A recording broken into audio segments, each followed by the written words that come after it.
కానీ అదే కేసీఆర్ గారు పదవులను గడ్డిపోచల్లాగా ఎమ్మెల్యే పదవిని, డిప్యూటీ స్పీకర్ పదవిని, ఎంపీ పదవిని, కేంద్ర మంత్రి పదవిని, ఎన్నో పదవులను గడ్డిపోచల్లాగా త్యాగాలు చేస్తూ తెలంగాణ జాతిని ఏకం చేస్తూ రాష్ట్రాన్ని సాధించిన నాయకుడు కేసీఆర్. నిజంగా ఆ త్యాగాలే లేకపోతే, ఆ ధైర్యమే లేకపోతే ఇవాళ తెలంగాణ వచ్చిన ఎన్ని త్యాగాలు, ఎంతో. అసలు నిజంగా నాకు తెలిసి చరిత్రలో కేసీఆర్ తిన్నన్ని తిట్లు, ఆయనకు పెట్టినన్ని శాపనార్థాలు, ఆయన మీద జరిగిన దుష్ప్రచారాలు బహుశా ఏ నాయకుడి మీద జరిగి ఉండవు. రకరకాల కుట్రలు, ఒక రకమైన కుట్రలు కాదు. ఆయన మొండి ధైర్యం గనక, ఆయన ఒకే ఒక నమ్మిన సిద్ధాంతం కోసం ఒక మొండి పట్టుదలతో ముందుకు సాగిండి కనుకనే ఇవాళ తెలంగాణ సాధ్యమైంది. ఎక్కడ ఆయన మీద వచ్చిన అభాండాలు, దుష్ప్రచారాలు, ఆయన మీద జరిగిన కుట్రలు ఎక్కడ అధైర్యపడ్డా, ధైర్యం సన్నగిల్లినా, ఎక్కడ వెనకడుగు వేసినా ఇవాళ తెలంగాణ రాష్ట్రంలో మనం ఉండేవాళ్ళమే కాదు. ఎన్ని కుట్రలు, ఎన్ని అపవాదులు, ఎన్ని దుష్ప్రచారాలు, ఎన్నెన్నో ప్రలోభాలు, ఏ ప్రలోభాలకు కూడా తలగ్గకుండా చివరికి తన ప్రాణాన్ని సైతం, ఇంకా ఏమవుతుందో మేము ఆయన చూడ్డానికి నిమ్స్లో వెళ్ళినప్పుడు మా కళ్ళల్లో నీళ్లు తిరిగేవి. డాక్టర్లు మమ్మల్ని పిలిచి ఏమన్నా జరిగితే మమ్మల్ని తప్పు పట్టుకోవద్దు, ఆయన చివరి దశలో ఉన్నాడు, మీరు ఆయనని కన్విన్స్ చేసుకోండి అని డాక్టర్లు కుటుంబ సభ్యుల్ని పిలిచి చెప్తే మా కళ్ళల్లో నీళ్లు తిరుగుతున్నాయి. కానీ ఆయన దగ్గరికి వెళ్ళినప్పుడు మాత్రం అదే మొండి ధైర్యం, మీరు నన్ను అధైర్యపరచడానికి నా దగ్గరికి రావద్దు, నన్ను విరమించమని చెప్పడానికి నా దగ్గరికి రావద్దు, నాకెక్కడో నమ్మకం ఉంది, తప్పకుండా తెలంగాణ ప్రకటన వస్తుంది, నేను ఒకే మాటతో బయలుదేరాను, అయితే తెలంగాణ జైత్రయాత్ర లేదంటే నా శవయాత్ర అని నేను బయలుదేరాను, నేను దానికి కట్టుబడి ఉన్నాను తప్ప మీరు ఈ రూమ్లోకి వచ్చి ఆ నిమ్స్ ఆసుపత్రిలో నన్ను అధైర్యపరచొద్దు, దీక్ష విరమించమని రూమ్లోకి రావద్దు అని మాకు చెప్పేవాడు. అదే ఆయన మొండి ధైర్యం, అదే పట్టుదల ఇవాళ తెలంగాణ రాష్ట్రాన్ని తెచ్చిపెట్టింది.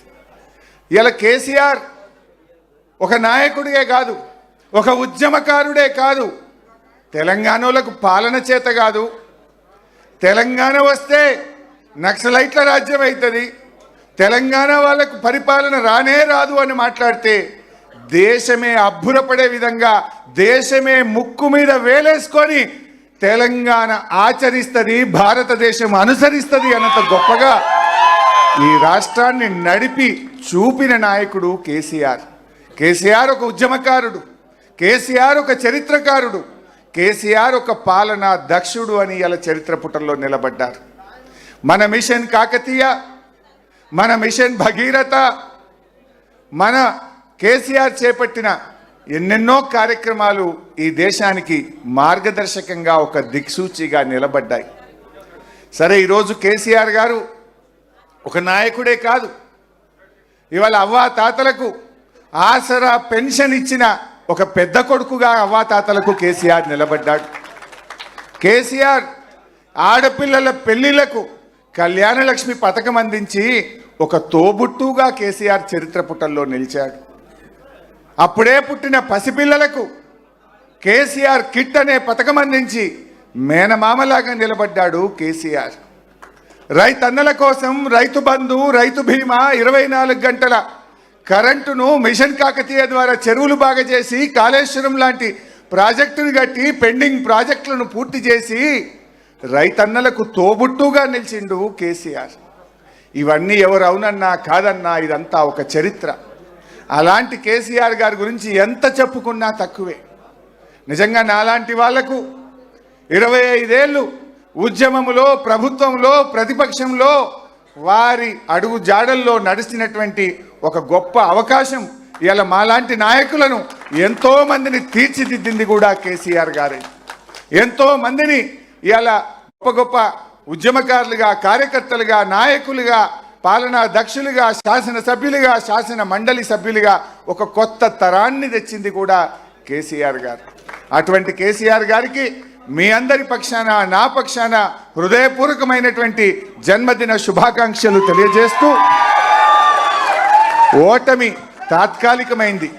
మళ్ళీ కేసీఆర్ వచ్చే రోజు ఎంతో దూరంలో లేదు.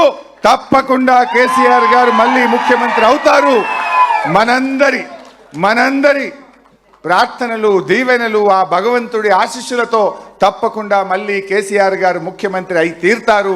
దానికోసం మనందరం కూడా ఒక్క తాటి మీద నడుద్దాం, కేసీఆర్ గారిని ముఖ్యమంత్రి చేసుకుందాం. జై తెలంగాణ.